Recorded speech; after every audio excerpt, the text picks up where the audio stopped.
Welcome to this journey through one of the most disturbing cases recorded in the history of the Missouri Ozarks. Before we begin, I invite you to leave in the comments where you are watching from and the exact time when you are listening to this narration. We are interested in knowing what places and at what times of day or night these documented accounts reach.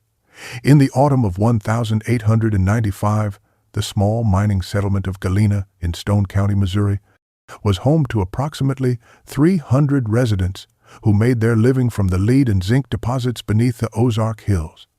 The town sat along the James River, surrounded by an expanse of wilderness that seemed to stretch endlessly in all directions. Dense forests of oak and hickory blanketed the landscape, broken only by limestone bluffs that rose hundreds of feet above the valleys below. Beneath this rugged terrain lay a network of caves, some mapped and explored, others known only through rumor and the warnings of those who had ventured too deep. The region had gained a quiet reputation among locals for unusual disappearances, incidents that dated back to the earliest days of European settlement. The Osage and Delaware peoples who had once inhabited these hills spoke of certain places where the boundary between worlds grew thin, locations where camping was forbidden, and where the earth itself seemed to breathe with malevolent intent. These warnings were often dismissed by settlers as superstition, yet the pattern of vanishings continued decade after decade, creating an undercurrent of unease that no amount of rational explanation could entirely dispel. Stories circulated in hushed tones about trappers who had entered certain hollows and never emerged, about camps found abandoned with cooking fires still warm and provisions untouched. The old-timers in Galena would warn newcomers about specific areas to avoid, though few could articulate exactly why these places inspired such dread. It was into this landscape that 6 young men from Galena planned their hunting expedition in late October of 1895, choosing as their destination a remote area known as Panther Hollow, approximately 12 miles northwest of town. The hollow had earned its name from the mountain lions that once prowled its ridges, though these had grown scarce in recent years, and it was a place of stark beauty and profound isolation, where the dense canopy created perpetual twilight even at midday, where the silence was so complete it seemed to have weight and substance. This would become their final known location and the site of one of the Ozark's most enduring mysteries, a case that would remain unsolved for decades and continue to disturb those who studied it even into the modern era. The hunting party consisted of 6 companions, whose backgrounds and reputations were well documented in county records and personal correspondence preserved in archives. James Crawford, 28 years old, owned the general store in Galena and had organized the expedition, known throughout the community as a careful planner with considerable experience in the wilderness. His ledgers were meticulous, his business dealings fair, and his word considered absolutely reliable.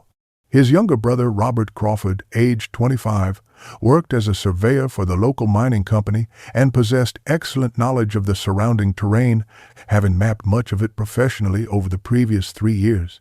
Robert had a reputation for precision and had never lost his way even in the most confusing terrain. William Porter, 24, was a skilled carpenter whose tracking abilities were widely respected among the hunting community, often called upon to help locate lost livestock or track game for others.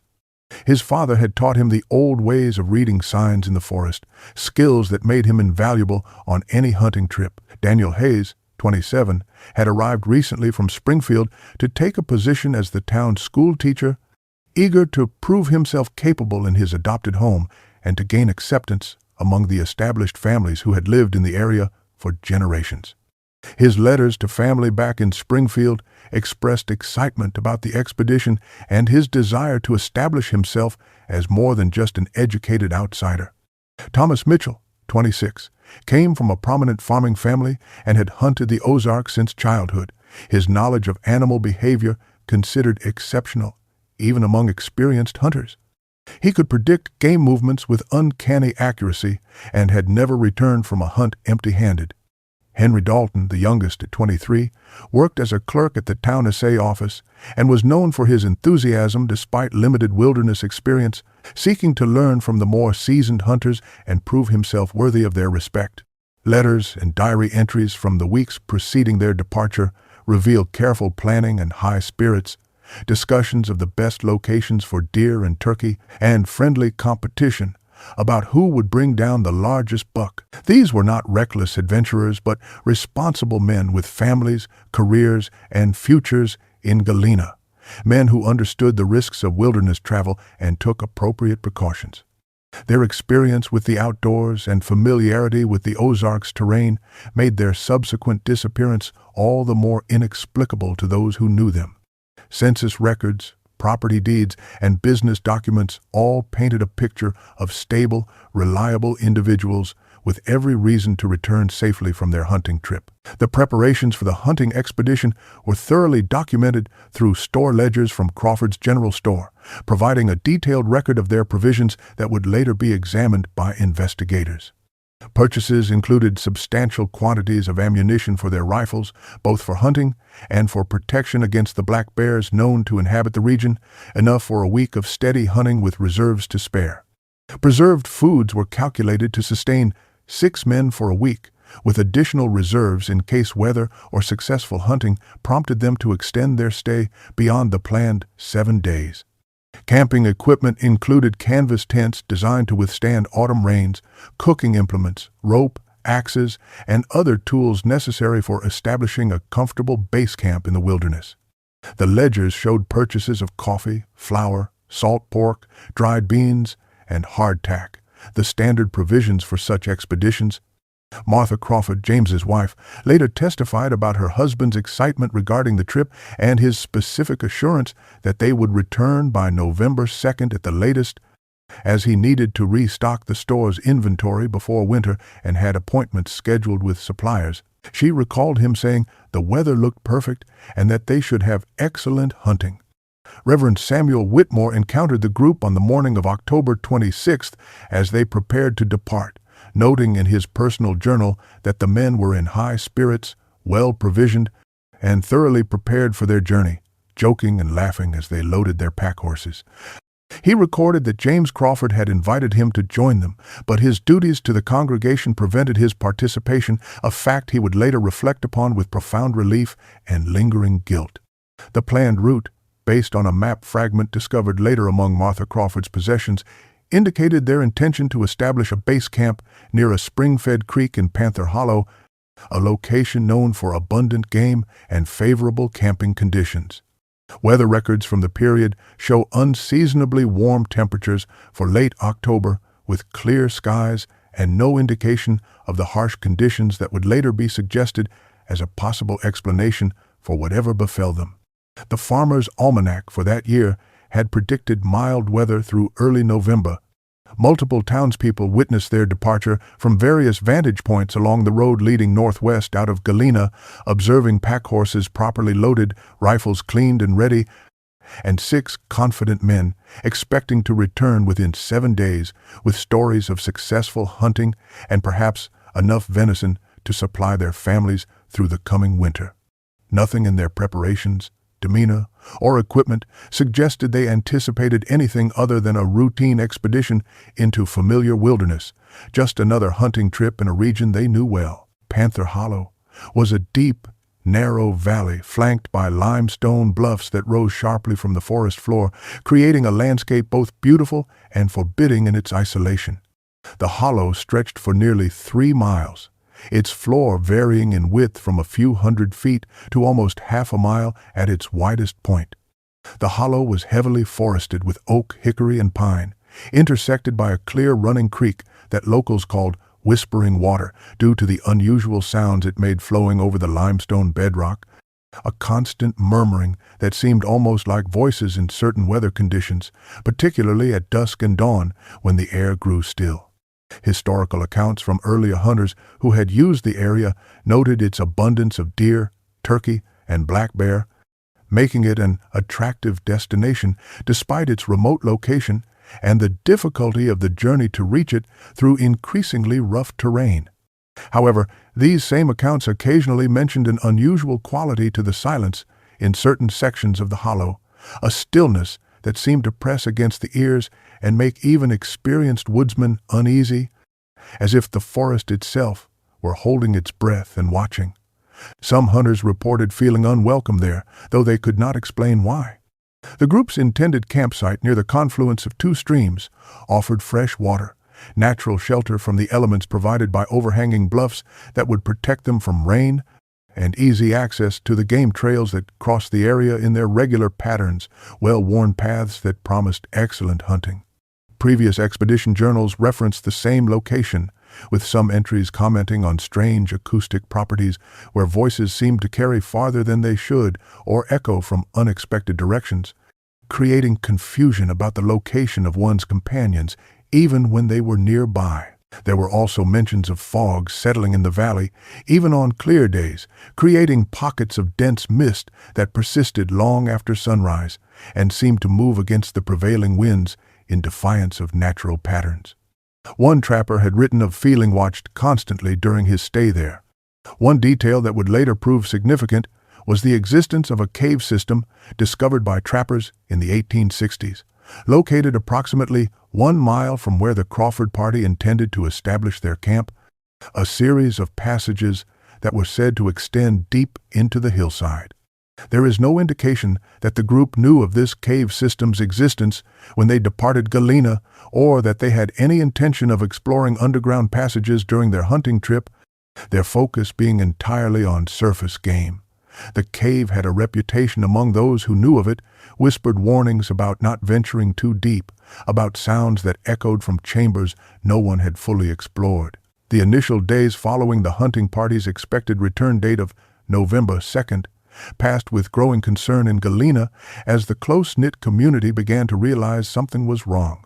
Martha Crawford initially assumed her husband and his companions had been delayed by successful hunting or had decided to pursue game farther into the wilderness than originally planned, a common enough occurrence that caused her no immediate alarm when the second passed without their return. By November 4th, however, family members began expressing concern to Town Marshal Theodore Blackwell, gathering at his office to report that it was unlike the men, particularly the responsible James Crawford, to extend their absence without sending word back to town through another traveler or hunter who might be passing through. Weather records from early November continued to show mild conditions with no significant storms or cold snaps that might have prevented their return, eliminating weather as an obvious explanation for the delay. Temperatures remained unseasonably warm, the skies clear, conditions that should have made for easy travel.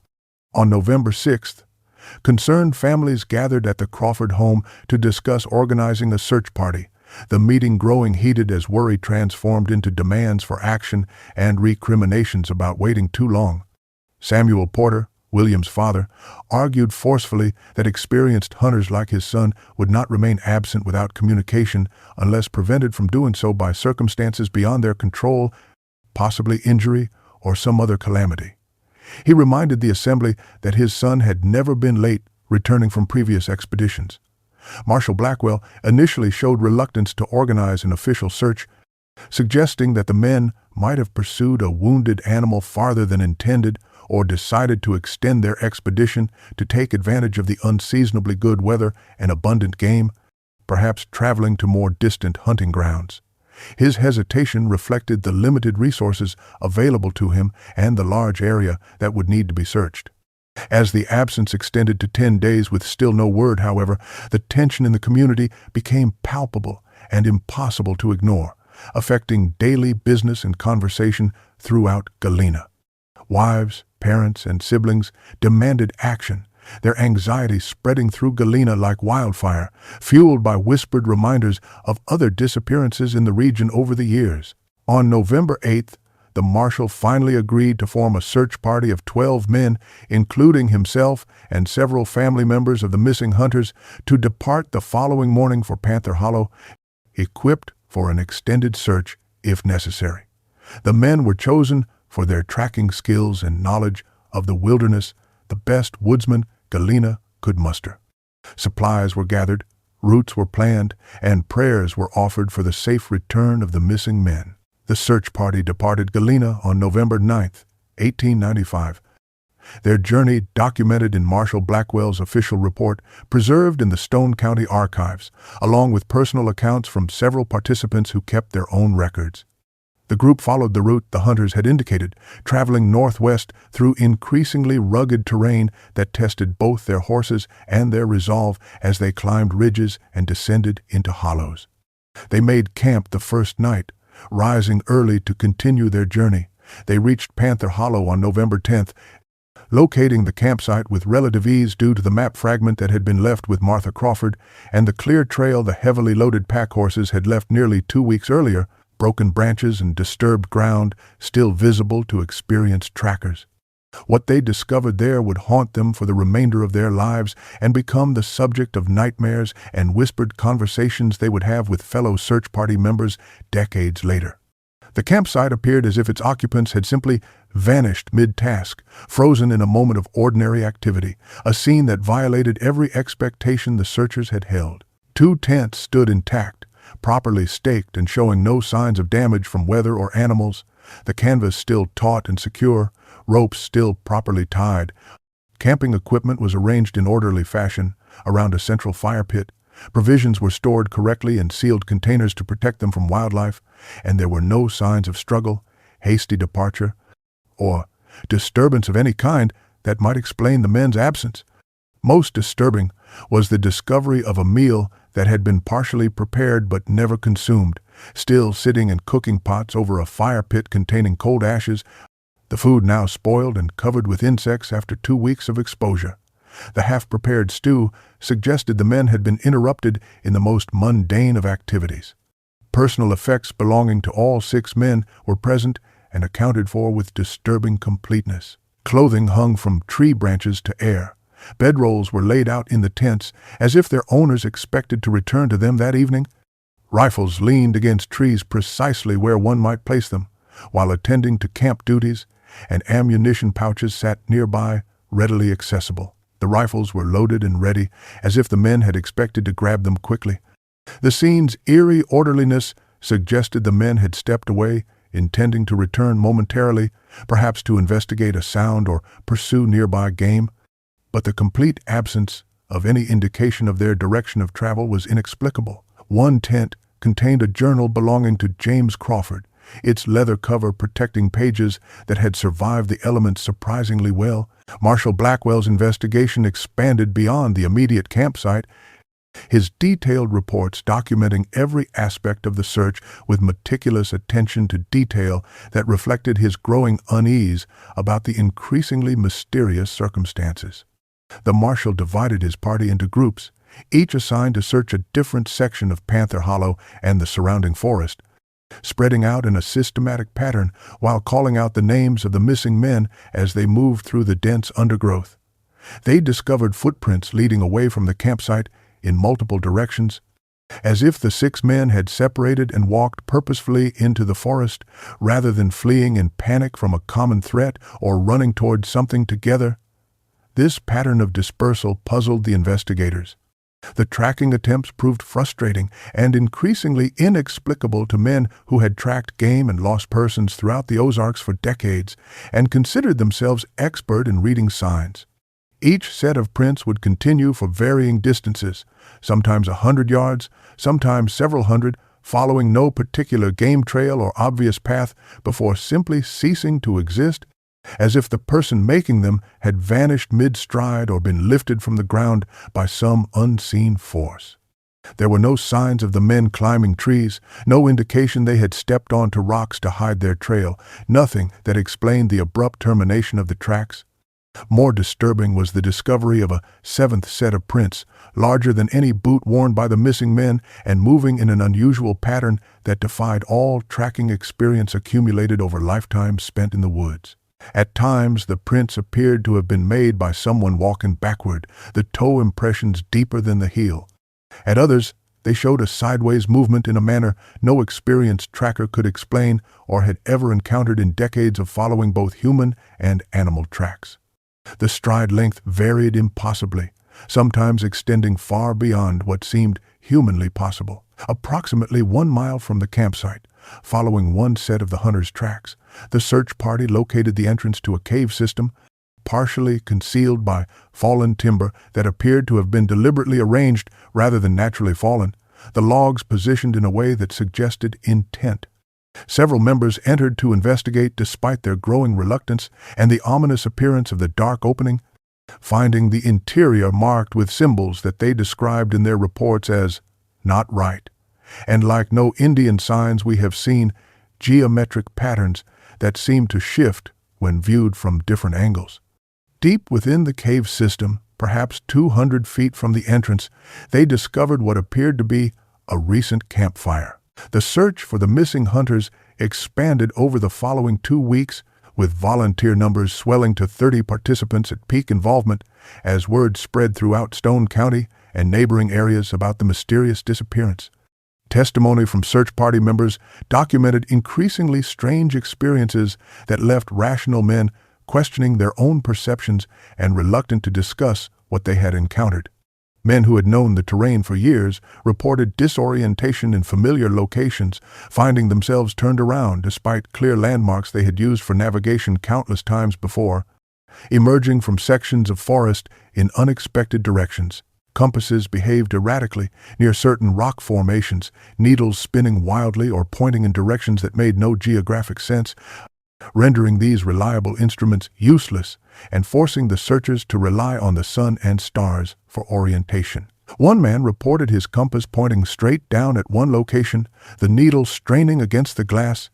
Perhaps most unsettling were the recurring reports of voices, described as whispers or calls that seemed to come from just beyond the range of comprehension, words that felt almost understandable, but remained frustratingly unclear, as if spoken in a language one had forgotten or never quite learned. Multiple search party members reported hearing their names called from the forest, voices that sounded like the missing men, but investigation revealed no source. Stone County Sheriff William Thornton officially involved himself in the investigation beginning November 15th, bringing additional resources from Springfield, including trained investigators and tracking dogs that had proven successful in other missing person cases throughout Missouri. The dogs behaved strangely upon reaching Panther Hollow, whining and refusing to follow any scent trail despite clear tracks being visible. Regional newspapers, including the Springfield Republican, began extensive coverage. Initial articles expressing confidence that the missing men would be found, perhaps injured or lost but alive. The community rallying around the families with support and prayer vigils. As days passed without discovery, the tone shifted to increasing solemnity and the unspoken acknowledgement that hope was fading with each passing hour, the headlines growing darker.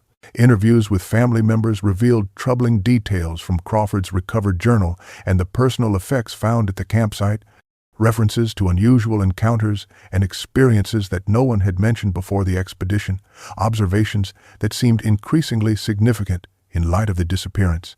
William Porter's hunting knife was discovered embedded in a tree approximately half a mile from camp, placed at an unusual height above the ground, roughly 7 feet up, and driven in with such force that it required significant effort to remove the blade buried deep in the hardwood.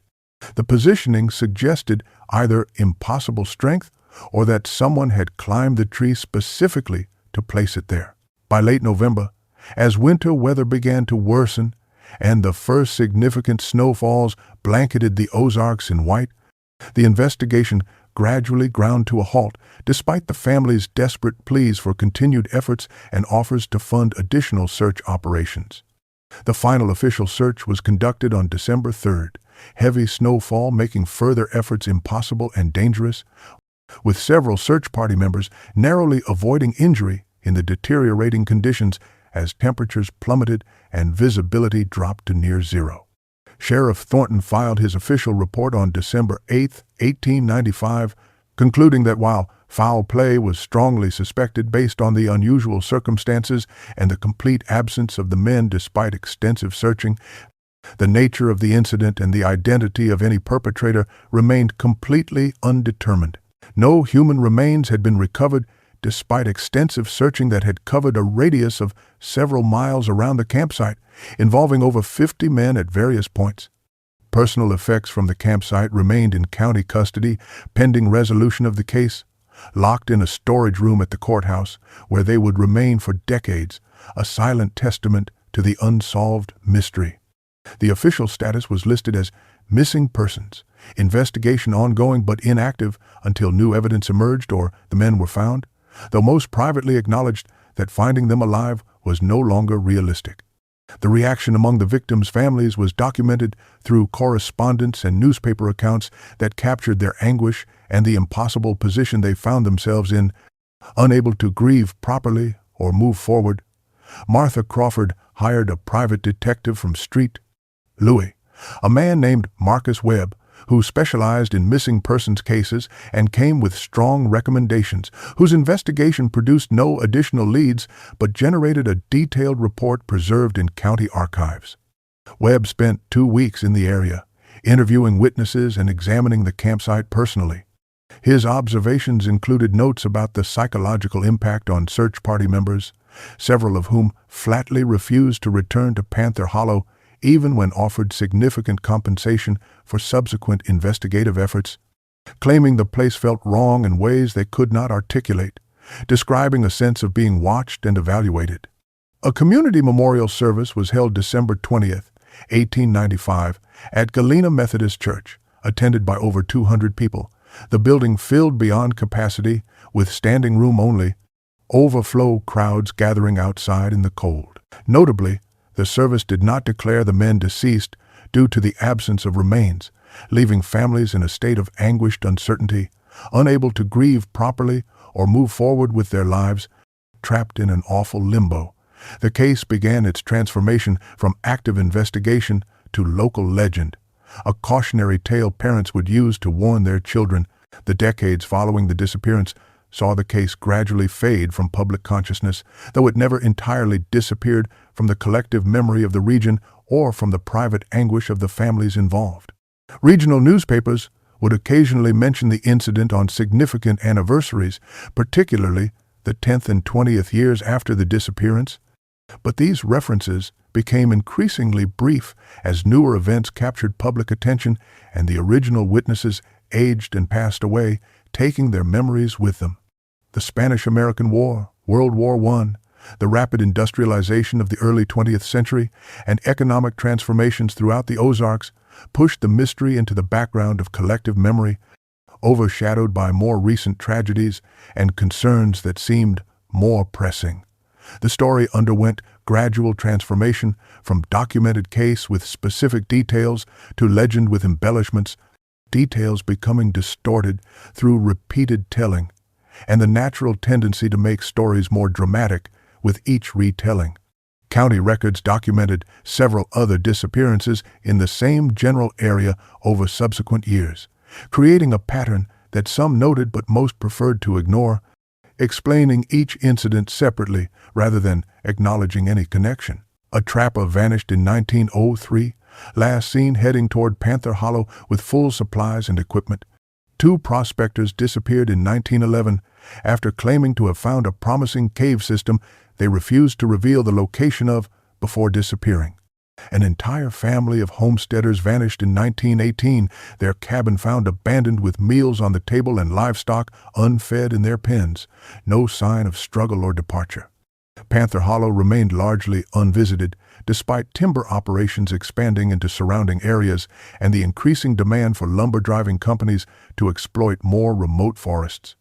Logging company workers reported unusual phenomena and refused to enter certain sections of the hollow, claiming the area gave them a feeling of wrongness they could not articulate, a sense of being watched by unseen eyes that followed their movements. Several logging crews quit rather than work in those particular areas. By the 1930s, folklore had developed around the location, including tales of lights seen moving through the forest at night in patterns that suggested intelligent control, weaving between trees in ways that natural phenomena could not explain, and voices heard calling from the limestone bluffs in the hours before dawn, speaking names of people long dead. The original case was largely forgotten, except by descendants of the missing men and longtime residents of Galena who passed the story to their children as a warning. The Crawford family maintained a private search for information, documented through letters exchanged between relatives scattered across Missouri and neighboring states. Martha Crawford died in 1937. The case took a dramatic turn in September 1941 when Civilian Conservation Corps workers conducting trail maintenance in Panther Hollow discovered a hidden cave entrance not documented in any previous geological or topographical surveys of the region. The cave, designated Cave Number 7 in the official geological surveys that followed, was located approximately 3/4 of a mile from the original Crawford campsite, close enough to have been within easy walking distance, but concealed by terrain features and vegetation. Its entrance had been concealed by rockfall that occurred sometime after the initial searches in 1895, probably during the harsh winter of 1896, when freeze-thaw cycles caused numerous rock slides throughout the region, explaining why it had never been found during the intensive investigation that had covered the area thoroughly. CCC Foreman David Patterson filed a detailed report describing the discovery with an attention to detail that proved invaluable to later investigators trying to reconstruct the circumstances. Workers clearing fallen timber to create a new hiking trail as part of a recreational development project exposed the entrance, revealing a passage extending deep into the hillside at a downward angle of approximately 30 degrees. Patterson and two workers, carrying electric torches and rope, conducted an initial exploration with appropriate caution, descending carefully into the darkness along a passage that showed evidence of both natural formation and what appeared to be deliberate modification in certain sections. Approximately 60 feet underground, measured carefully by rope, they discovered a large chamber with a ceiling that disappeared into darkness above their lights, the space perhaps 40 feet in diameter. What they found there stopped them in their tracks and would haunt them for the remainder of their lives, an image that would appear in their dreams for decades to come. 6 sets of human remains sat in a perfect circle, facing inward toward the center of the chamber, backs against the cave wall in positions that suggested deliberate arrangement rather than natural death positions. The positioning was disturbingly precise, as if arranged with meticulous care and specific intent, each skeleton exactly the same distance from its neighbors, the circle geometrically perfect. Clothing fragments, though badly deteriorated by decades underground, matched descriptions of attire worn by the missing hunters, according to newspaper accounts Patterson remembered reading years earlier. The fabric had largely rotted away, but metal buttons, belt buckles, and boot eyelets remained. Personal items scattered around the remains allowed for preliminary identification even before formal investigation. Watches with names engraved, pocket knives with initials carved into handles. James Crawford, Robert Crawford, William Porter, Daniel Hayes, Thomas Mitchell, and Henry Dalton had been found after 46 years, their mystery seemingly solved, yet somehow deepened. Stone County Sheriff Martin Blake reopened the case immediately upon receiving Patterson's report, filing official documents in October 1941 and requesting assistance from state authorities given the age of the case and its unusual circumstances. The remains were carefully transported to Springfield for detailed forensic examination by Dr. Harold Stevens, a pathologist with extensive experience in cases involving long-deceased victims, whose report noted several disturbing anomalies that defied easy explanation and challenged conventional understanding of death and decomposition. The bone structure showed no signs of violence, animal predation, or any trauma that might explain death. No broken bones, no cut marks, no evidence of gunshot wounds or blunt force trauma. Dental records obtained from family members and the few dentists who had practiced in Galena in 1895 confirmed the identities of all 6 men beyond any reasonable doubt, each man's dental work matching records and family descriptions perfectly. However, the cause of death remained completely elusive despite thorough examination using all available forensic techniques of the period. Toxicology analysis was impossible after 46 years of decomposition, as any organic compounds would have long since degraded beyond detection, and though Dr. Stevens noted that the positioning of the remains suggested simultaneous death rather than the gradual succumbing to elements one would expect if the men had become trapped or lost and died over a period of days or weeks. Among the remains, investigators discovered personal journals and papers, remarkably well preserved by the cave's dry conditions and stable temperature that had created a natural archive, protecting them from decay. James Crawford's complete journal was recovered, leather-bound and containing entries beyond those found at the abandoned campsite decades earlier, filling in the missing days between the last campsite entry and their disappearance. These later entries revealed increasingly disturbed observations that painted a troubling picture of the expedition's final days, a descent from normal hunting trip into something far stranger. Crawford wrote of visitors to their camp, mysterious figures who appeared at the edges of firelight and disappeared when approached directly. He described voices offering guidance toward something he could not quite articulate, promising revelations and experiences beyond ordinary hunting, knowledge that would change everything. Most intriguingly, he referenced a door in the earth that several members insisted they should investigate despite his own reservations and growing sense that something was fundamentally wrong. Most significant was the discovery of a collective journal, apparently maintained by multiple members of the party, with entries in different handwriting styles that could be matched to samples from letters written before the expedition, each man contributing his observations. The journal was dated October 30th through November 1st, describing their voluntary journey into the cave system. The journals recovered from Cave Number 7 provided unprecedented insight into the hunting party's final days, revealing a narrative that previous investigators could never have imagined and that challenged rational explanation. James Crawford's personal journal entries from October 27th described strange encounters that had begun almost immediately upon establishing their camp, suggesting that something had been waiting for them. A man had appeared at their campsite as darkness fell, offering to guide them to better hunting grounds where game was more plentiful than anything they had seen, promising deer so abundant they could take their limit in a single day. Crawford described the stranger's manner of speaking as like someone reading from a script, words delivered with odd pauses and emphasis that seemed unnatural, as if the speaker were translating from another language in real time.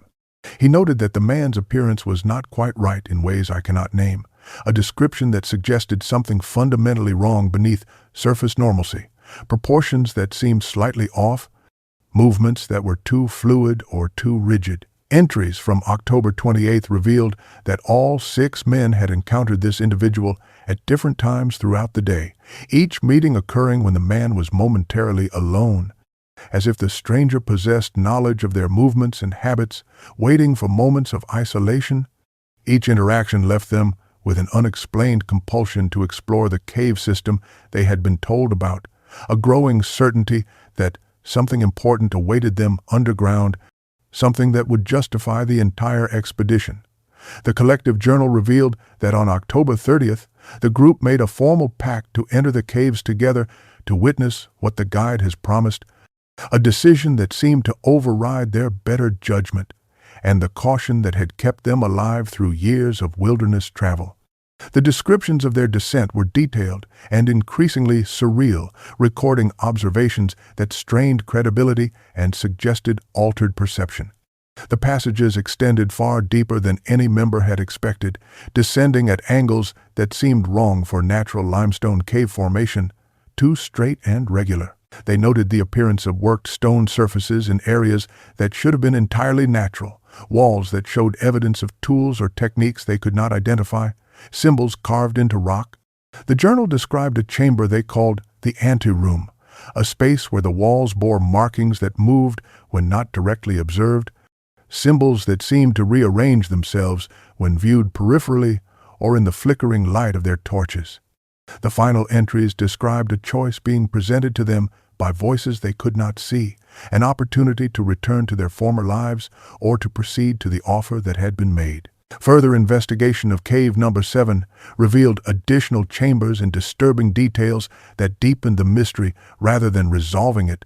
Each discovery raising more questions than it answered and suggesting that what had happened to the 6 men was far stranger than simple misadventure. Through a narrow passage from the main chamber where the remains were found, a passage that required crawling on hands and knees for approximately 20 feet, investigators discovered a second, smaller cave room approximately 10 feet in diameter with a lower ceiling. In this space they found 6 sets of clothing, folded with meticulous precision and stacked in neat piles against the wall, each item folded as carefully as if being stored in a dresser drawer. The clothing included items not found on the remains in the main chamber, including shirts, trousers, and undergarments, suggesting the men had completely undressed before arranging themselves in their final positions in the larger chamber, stripping naked in the cold darkness for reasons that defied understanding. Personal effects were arranged in 6 distinct piles beside the clothing, each containing a pocket watch, pocket knife, coins, and letters from family members that the men had carried with them, precious mementos they would not have abandoned lightly. The watches had all stopped at different times, ranging from 11:15 to 2:30, though whether morning or evening could not be determined, and the significance of the different times remained unclear. Most troubling was the discovery of items that had no business being in the cave, objects that had clearly been placed there long after 1895, suggesting ongoing visitation. Modern cigarette papers manufactured in the 1930s bore brand names that did not exist in the previous century, packaging that was unmistakably recent. A woman's hairbrush with synthetic bristles, a material not available until decades after the hunter's disappearance, the plastic handle showing manufacturing techniques unknown in the 19th century, children's toys made of plastic and stamped metal, items that could not have existed when the Crawford party disappeared. These items suggested that others had visited this chamber over the decades between the original disappearance and the CCC discovery, yet there were no records of anyone reporting such visits or discoveries, no accounts of anyone finding this cave. Analysis of the cave walls revealed scratched messages in various handwriting styles, carved into the stone with knife points or sharp rocks, some in English, others in languages that included what appeared to be French, Spanish, and symbols that linguistic experts could not identify or relate to any known writing system. Some messages were simple names and dates, the earliest dating to 1798. Others were warnings, phrases like, "Turn back, do not proceed, they lie." Still others made references to doors, passages, and crossings that suggested a shared experience among those who had left their marks. The discovery of the remains after 46 years had profound effects on the descendants of the missing men, reopening wounds that had never properly healed and forcing families to confront a reality that had remained mercifully uncertain. Martha Crawford's daughter Elizabeth, then 52 years old and a grandmother herself, provided detailed testimony about her mother's lifelong conviction that something took them, a belief Martha had maintained despite the absence of evidence and the skepticism of others who preferred rational explanations.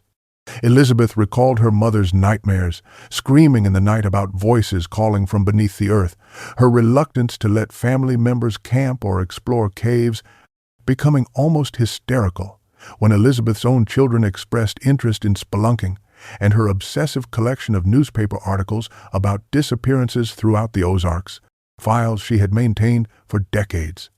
Interviews with other family members revealed patterns of psychological impact that extended across generations in ways that suggested inherited trauma or perhaps inherited knowledge.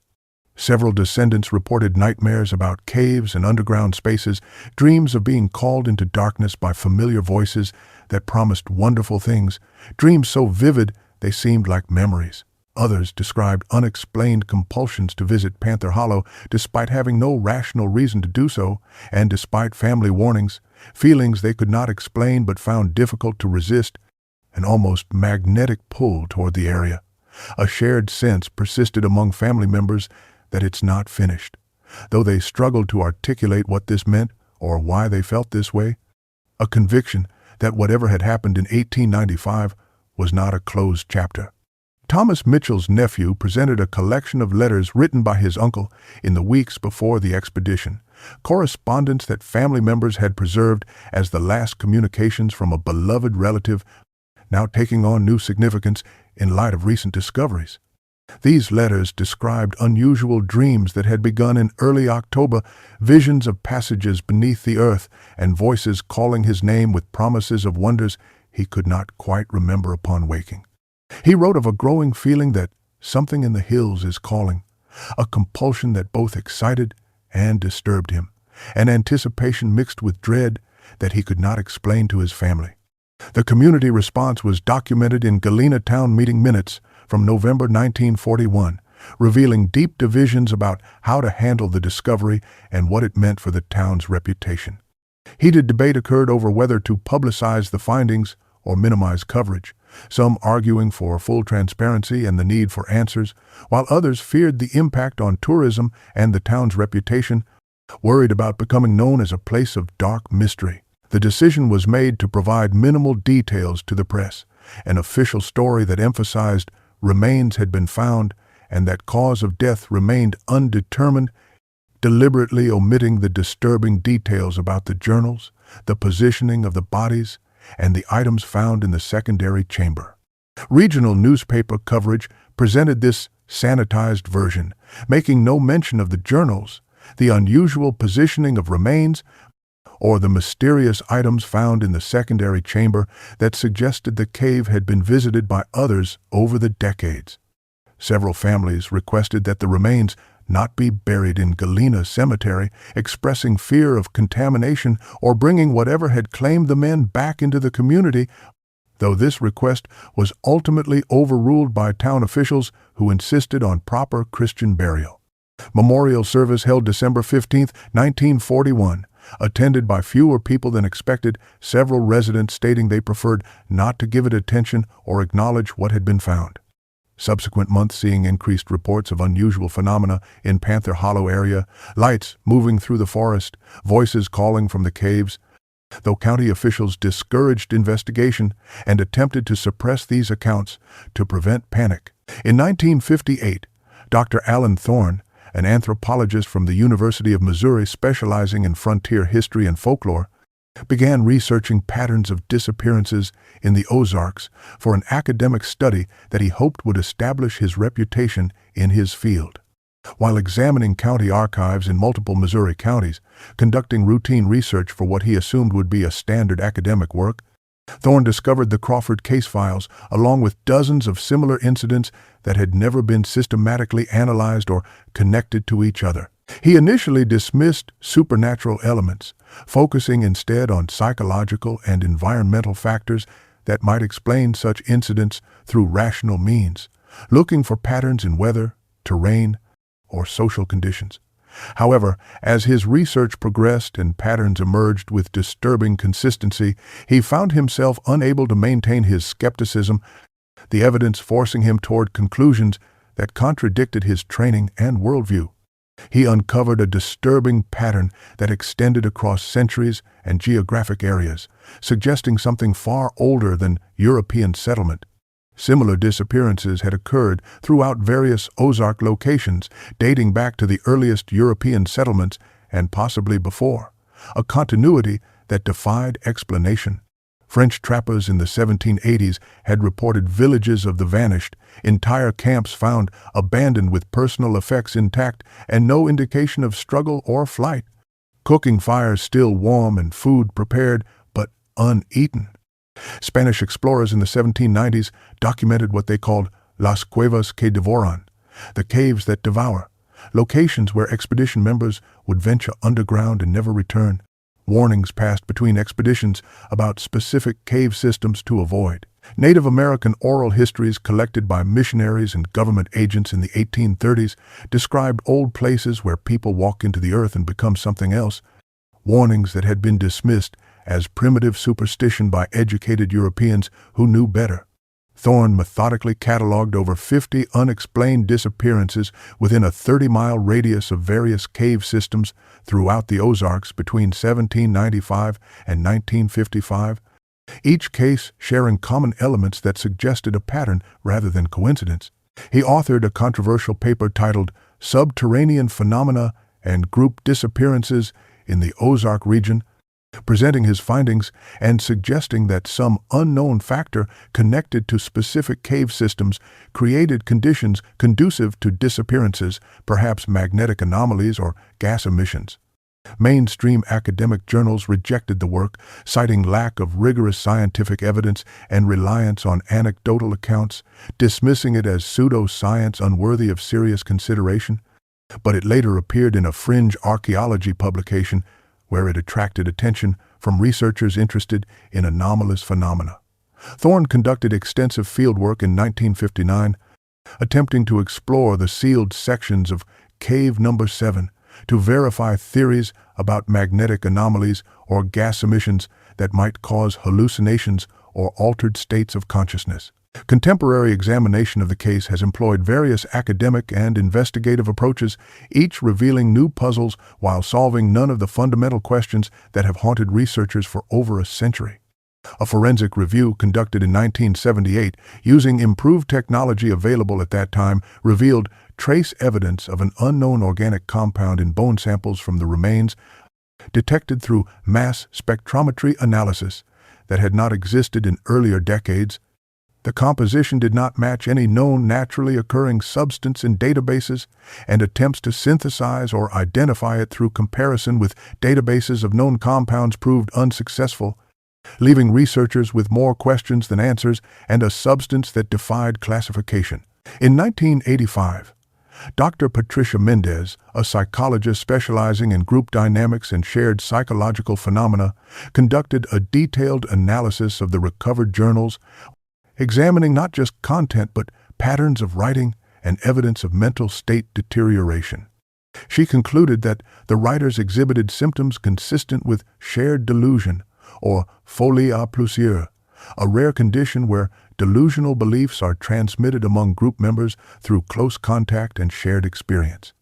Alternatively, she suggested possible exposure to hallucinogenic compounds naturally occurring in cave environments, ergot fungus, or other substances that might produce altered perception, though extensive testing of Cave Number 7 revealed no such substances in concentrations sufficient to explain the effects.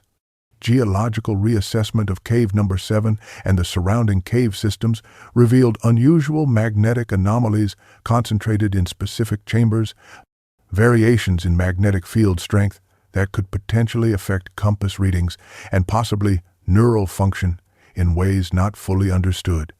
Acoustic properties were documented, showing that sound traveled in unexpected ways through the passages, creating effects that could explain some reported instances of disorientation and unusual sound phenomena, including the sensation of hearing voices or music where none existed. Cultural anthropologists examined indigenous legends about the area with renewed scholarly attention, uncovering consistent warnings about specific cave systems being places where the boundary is thin, locations where the separation between worlds grew permeable under certain conditions or at certain times of year, doorways that opened and closed according to patterns the old people had understood.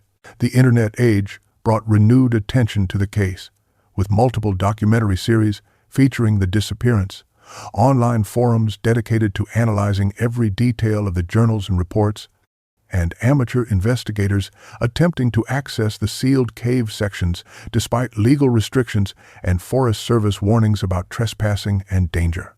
The current status of Panther Hollow is officially designated as part of Mark Twain National Forest, with access restricted in certain areas due to stated conservation concerns and the presence of endangered bat species requiring habitat protection. However, Forest Service internal memos obtained through Freedom of Information requests reveal additional reasoning related to visitor safety and psychological impacts, references to incidents involving hikers and researchers that are not part of the public record. Panther Hollow exists today, largely unchanged, despite the passage of 125 years since 6 men walked into its depths and never returned to the world they had known. The original campsite where 6 men prepared a meal they would never eat has been completely reclaimed by forest, The natural processes of growth and decay erasing all physical evidence of that October evening in 1895. No marker indicates the location of that final ordinary moment before everything changed, though some locals claim to know the spot and avoid it, passing the knowledge down through generations, along with warnings to stay away. Cave number 7's entrance was sealed with concrete in 1965, after a spelunking group reported finding additional chambers beyond those previously documented and experiencing collective psychological distress severe enough to require medical attention and counseling. The group emerging in a state of shock that persisted for weeks. The fate of the 7th journal, the one written by an unknown observer describing the 6 men completing their crossing and their transformation into what they sought, remains one of the case's enduring mysteries that researchers continue to pursue. It is officially listed as lost during evidence cataloging in the chaotic period following the 1941 discovery, though some researchers believe it was deliberately removed from the record to suppress information deemed too disturbing for public knowledge or too difficult to explain within conventional frameworks. The final tally of strange occurrences in the area includes over 100 documented disappearances between 1795 and 2020, many following similar patterns that suggest something more than coincidence or natural causes. Abandoned camps with personal effects intact, last known locations near specific cave systems, and remains either never recovered or found in caves under circumstances that defy conventional explanation, positioned in ways that suggest ritual or purpose. What compelled 6 experienced hunters to descend into darkness when their purpose was to hunt in the open forest under autumn skies? What did they believe they would find in those passages beneath the earth? What promise was worth abandoning the world above? What was the offer mentioned repeatedly in their journals, the choice they apparently made in that underground chamber? Who was the guide they referenced, the figure who appeared to each of them separately with promises and directions, wearing a face that was not quite right? Why were their remains positioned in that precise circle, as if awaiting something, or perhaps as if they had achieved something and were waiting for others to follow? The questions remain unanswered. After more than a century of investigation and speculation, Panther Hollow still exists, still draws the occasional hiker despite its reputation, still maintains its secrets in the darkness beneath the limestone bluffs. The caves still extend into unknown depths beneath the Ozark hills, passages that have never been fully explored or mapped. Whatever called to those 6 men in 1895 has never been proven to have left, and some believe it calls still. The sealed cave entrance remains, weathered by decades of exposure, but structurally intact, concrete holding back whatever lies beyond.